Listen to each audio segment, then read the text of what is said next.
Hi everyone, this is Mike back with another weekly tech tip.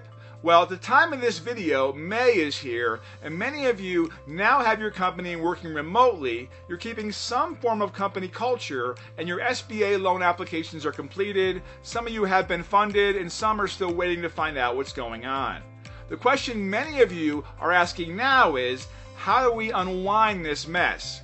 Good question. Many of our clients are reaching out to our IT advisors asking for help on how to migrate our now remote workforce to some sense of normal day-to-day. While other clients are asking us for more ways to make a remote workforce more permanent. According to a recent Gartner study, 74% of CFOs are reviewing strategies to continue with some level of remote workforce. Is that 5%, 10%, or more?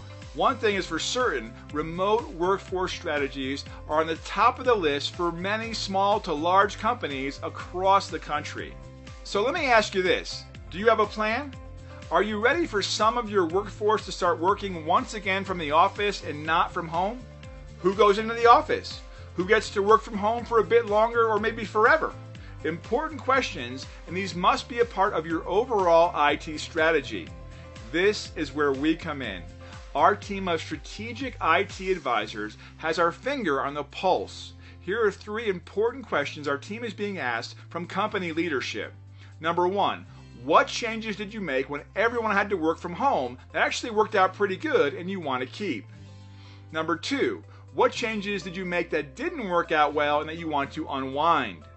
Number 3, are you prepared for a second wave? What important lessons did we learn, and what can we prepare for in the future and avoid? Our team is ready to have a strategic discussion with you and your management team. Give us a call, drop us an email, or visit our website to schedule a consultation. IT is going to be a very important part of your corporate business plan, more now than ever before. Make sure you have the right IT services team taking care of you and making sure you're prepared for the future.